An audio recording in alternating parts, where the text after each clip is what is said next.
Hello my bookish lovelies, Kira here, and today I'm going to be going over a few things, a couple of books that I've read, which first we're going to be going over Escaping from Houdini. We're also going to be going over Becoming the Dark Prince. Now, this part, like right here, most of this is going to be spoilery, and I'm going to tell you why I cannot make this lack the spoilers that I did on the previous two. The fact of it is, for one thing, with this right here, if I had known anything about the serial killer that they had used, I would have been able to figure out instantly, and I do mean instantly, who the serial killer was. So I was actually very, very grateful that they used a lower profile serial killer in this, because otherwise I would have been able to figure it out. So there's one thing.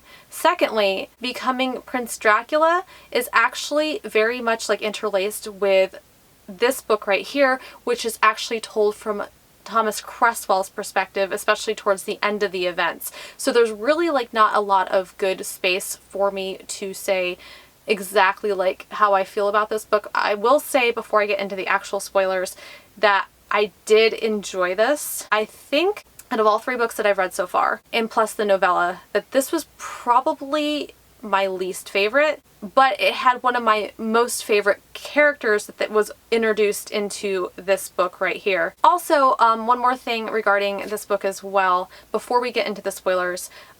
This is actually, I felt like this was a little bit more of a filler book, as in terms of Thomas Cresswell and Audrey Rose's relationship, and I feel like this is like really like where their relationship was really tested in this, and you really got a good look at what kind of actual dynamics existed inside the relationship.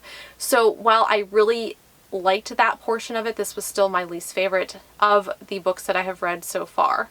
And so that's all I'm going to leave you with, because if I say anything else, it's going to ruin this for you. So let's go ahead and get on into the spoilers.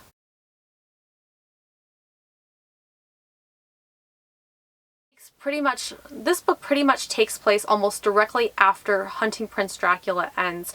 This is where Thomas Cresswell and Audrey Rose are on the RMS Estrada going from England to the Americas in order to find a serial killer that has been killing there. There is a lot of magicians on this cruise liner. The magicians like themselves have been providing the entertainment in this, and because they've been providing the entertainment, almost every night when they have a show, somebody dies. You would think that this would prevent people from going further with these performances, but apparently a lot of people are still thinking that this is part of the theatrics and not actually a real life murder. Now, we get introduced to the person that is in charge of the circus named Mephistopheles, and I have to say like that I loved Mephistopheles, and I actually, like, part of me really liked the fact that he had kind of like that bad boy kind of feel to him. I really liked that about him, and I almost forgive me for this, but I almost like was like, oh, maybe like he's like the one to get Audrey out of her, you know, like Victorian shell, like that she's been so wrapped up tight in. And as much as I love Thomas Cresswell, I kind of feel like Mephistopheles was kind of good for Audrey as well, because he gave her the confidence and the little bit of an extra push into her trying to get her own space in a world where most women do not get space to be themselves. He was very respectful, of course, of Audrey Rose, and I loved that about him. And I also love the fact that he was always pushing her towards her brink, but he never quite pushed her over her limit. He was always very respectful in spite of his constant want to push her in a general direction of his want. So I really enjoyed his character, and he was kind of like, you know, like that devilish, like, you know, love, like possible love interest.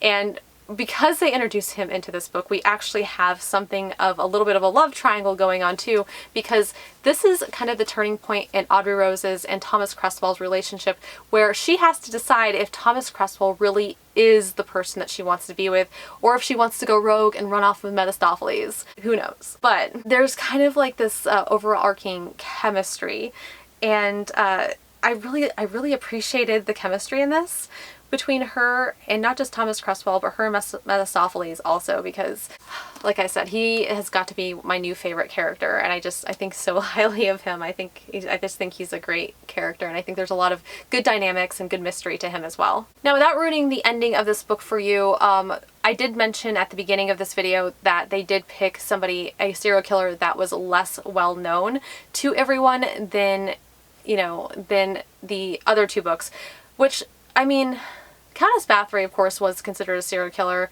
and I guess you could technically consider Vlad Tepes a serial killer as well, and of course, Jack the Ripper was definitely a serial killer. But I guess like the reason why they picked the serial killer that they did was because they were lower profile, and they kind of leave you wondering about Houdini and his loyalties throughout this entire book, considering the fact that this is called Escaping from Houdini. I kind of feel like this book was called Escaping from Houdini because it drew more people's attention. Houdini is a name that more people recognize, and so I feel like the only reason they ended up calling it Escaping from Houdini is because like they wanted you to have your attention drawn to this book, because there really wasn't any notable serial killers in this that were extremely high profile like we had in the previous two books. Like I said, I'm very grateful that they chose a lower profile serial killer for this, if for no other reason than to kind of misdirect you and kind of leave you confused as to who the real killer is. If they had presented Jack the Ripper just like they have presented this, it would have been so obvious. You would have ended up figuring it out from the beginning, and who wants that? Like, that would be boring. So that kind of concludes like my discussion on if you've read the previous two books plus the novella, and we're just going to go ahead and go on to the actual spoilers at the end of this book and my thoughts regarding them. So if you have read the previous two books, go ahead, and you haven't read this one yet, go ahead and stop here. I don't want to ruin anything for you. So if you have read this book and you guys want to hear spoilers, or you just want to hear spoilers in general for the ending of this book, just continue on to the next portion of this video.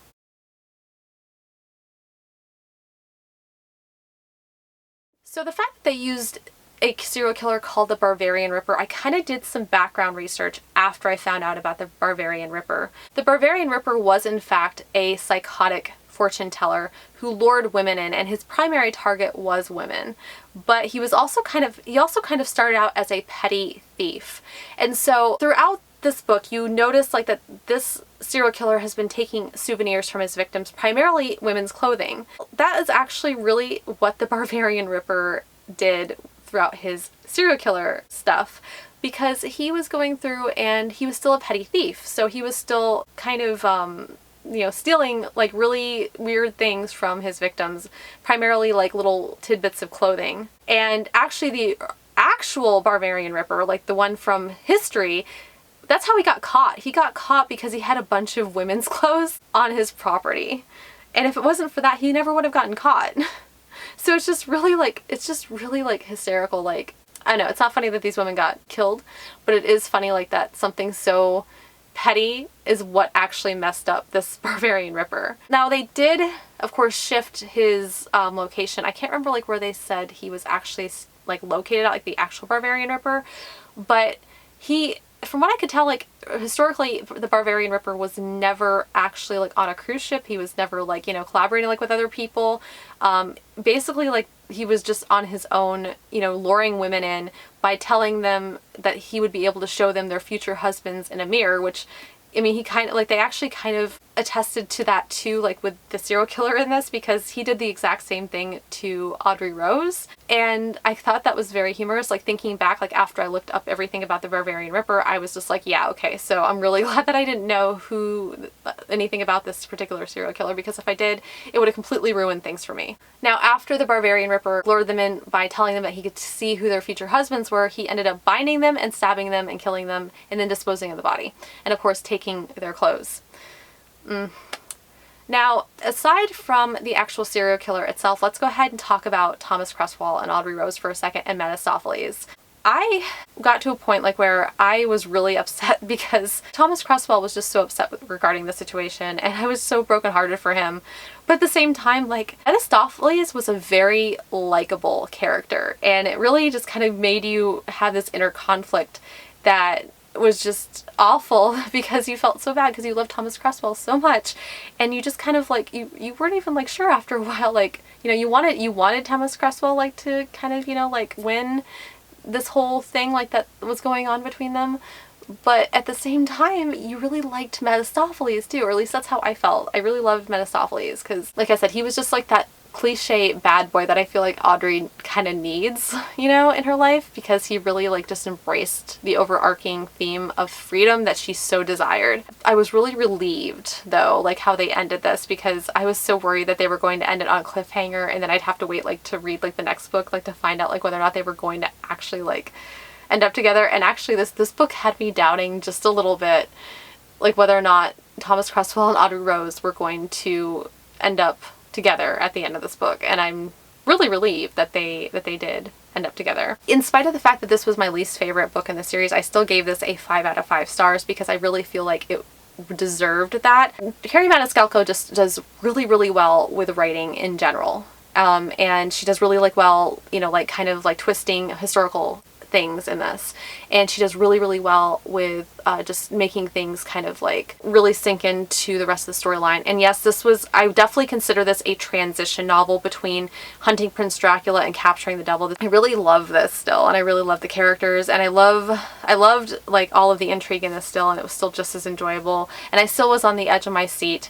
Maybe not as much on the edge of my seat as I was with Hunting Prince Dracula and Stalking Jack the Ripper, but I still really enjoyed this, and I still really think it's worth the read. So the next portion of this, I'm going to kind of talk a little bit more about Becoming Prince Dracula, which is the novella for this, which I read at the beginning of October 2019, and I wasn't sure what to get with this because like I didn't actually read the synopsis before I really started digging into it. What this book essentially did was it took the ending of or like you know, like bits and pieces, because Thomas Cresswell was in Escaping Houdini less than he was in some of the other ones, and the main like reason is because they had to make room for Mephistopheles to kind of do his thing. So because they had to make room for Mephistopheles, they ended up having Thomas Cresswell in less. So to make up for that, of course, like she made the novella Becoming Prince Dracula. And this kind of, you kind of see like a lot more of internal conflict with Thomas Cresswell regarding what's going on between Audrey Rose and Mephistopheles throughout this, because he was legitimately worried that Audrey Rose was going to leave him. He was legitimately concerned that maybe, you know, like she was being swayed by him by this alternate rogue lifestyle that she, because I mean innately he knew that she was always kind of like into the rogue lifestyle, even if it wasn't to that extent, because of the life that she currently leads by being rebellious against the normal nature in that time of how women are supposed to act. And she is definitely like not how a woman is supposed to act, because she, you know, is doing autopsies and stuff, which is completely unheard of for a well-brought-up woman to do. So really, like, that book just concerns around Thomas Cresswell's point of view, and I really liked it because like I really got to feel how much he loved Audrey Rose. Like this was to me like almost like a tribute to Thomas Cresswell's love for Audrey Rose, and how concerned he was and how much he loved her, and the fact that he was emptied out because he at the prospect of not being able to spend the rest of his life with Audrey Rose.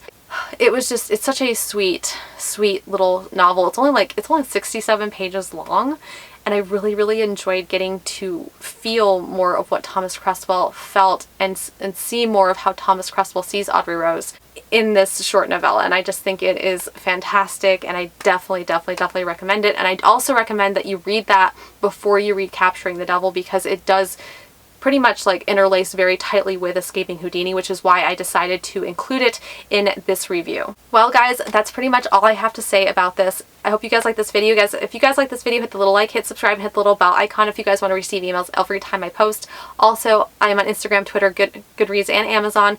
Those links are linked in the description below. I have a satisfaction survey down in the links below. Those really help me if you do those. Please do those, because it'll tell me like what you guys want to see me do on my channel. Thank you guys so much for watching, and I'll see you guys again very soon.